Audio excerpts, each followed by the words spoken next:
Alrighty, so we're going to talk about extroverted sensing versus introverted sensing, and this will complete the functions, being compared to one another. Next, I'm going to blend it in, blend in a few of the other functions, talk about some other stuff on MBTI.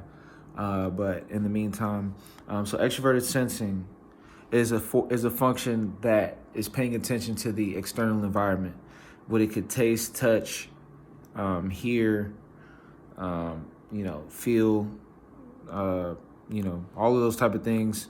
Essentially, what it can see.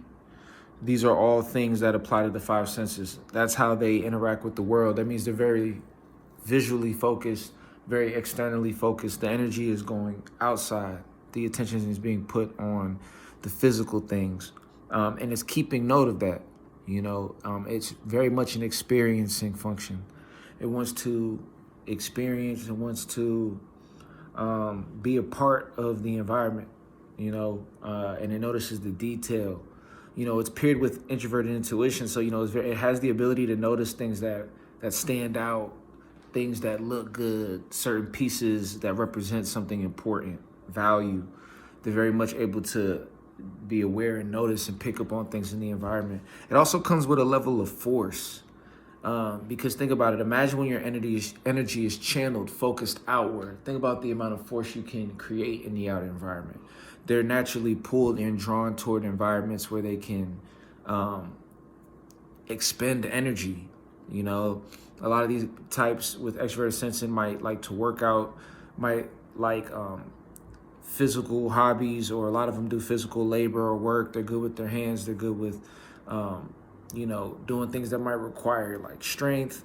Also they like to be engaged. They'd rather be engaged in doing something that's keeping their attention than be sitting at home or sitting at an office for 8 hours. That might be a bit boring. They want to be able to engage their senses. And so, going to new places, traveling, experiencing things, meeting people, going to nice places, good food, good clothes, diamonds, shiny things, tools, things like that are great.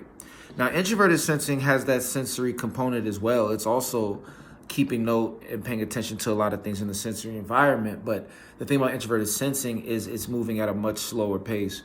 It's introverted, meaning that it likes things one step at a time. So when it comes to the sensory environment, it's generally gonna want to focus on one sensory thing at a time. It doesn't want to take in too much, and just be flooded with sensory experiences, because that might be a lot for it to process. It might be difficult for someone introverted sensing dominant to process all of that in a quick period of time, and it can be a little draining. Also, introverted sensing is more so past oriented. So when you think of extroverted sensing, that's presently focused. Introverted sensing is past focused. Then intuition, both intuitive functions are forward. It's just one is way more in the future and one is a little bit more in the future. And that one, so if you have extroverted sensing, you have introverted intuition. So your primary form of focus is going to be present focused, or what's happening next, or what's happening in the immediate future. And that's what you're doing. You're enjoying the present, and then whatever's in the immediate future, you're going to keep an eye on if you're extroverted sensing dominant. If you're any of the types that have extroverted sensing or introverted intuition, this is still taking place. It just depends on your priorities. If you're intuitive more so, you're going to be more into introverted intuition, where you're focused on what's happening next or what's happening in the future more so.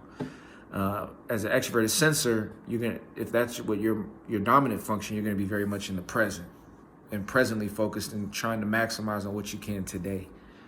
Introverted sensing now is focused on the past, which with introverted sensing, and it's focused on the far future with extroverted intuition. So they pair together. So if you have introverted sensing, it's more so past, future, not very much in the present. But you have the ability to be in the present when you're comfortable in your environment, But even when you're comfortable in your environment, as an introverted sensor, you're going to be wanting to plan, or, you're going to be wanting to take action to lead to something. And that's the nature of introverted sensing. It does like to relax. It does like to take things slow. take his time on certain things, but at the same time, it does have a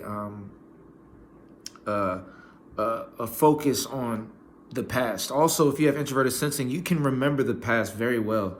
You're very in tune with your body. It's more so focused on the body, how you keeping track of how things make you feel, the things that you notice, you're keeping track of them. When you think of the type that will probably be the most on top of or focus on like taxes, documents, keeping track of things, they have great memory. They can pull up events from the past like it's nothing and really remember those moments. Great memory. Introverted sensing is the mastery of everything you've seen in present time and being able to remember all of that in the past and pull from it to communicate and to explain things in the future. So introverted sensing is very much keeping track of all the things you've tasted, touched, and all those things, and keeping it in like a data bank that you can pull from at any point. But keep in mind, if you're pulling from the past, then while you're doing that, you're not presently focused. So that just goes to show you that introverted sensing is very much a past-oriented function. And there's pros and cons to both. Now naturally, like as I always say, you have all of these functions. It's just a matter of you have functions that you use more than others. So introverted sensors will still find times where they're very present in the moment, very engaged. And then extroverted sensors will have moments where they can remember great experiences, but you have to just remember what's the main focus, what's the goal. For extroverted sensors is what can we experience today. Introverted sensors is what can we gain from everything that we experience. And those are kind of the differences with extroverted sensing and introverted sensing. The more you start understanding the peers, the way intuition pairs with sensing, you'll know how they operate. And, from there, you'll be able to really piece together a lot of things. So with that being said, thank you guys for listening. A lot of videos on the way. We'll talk soon. Peace.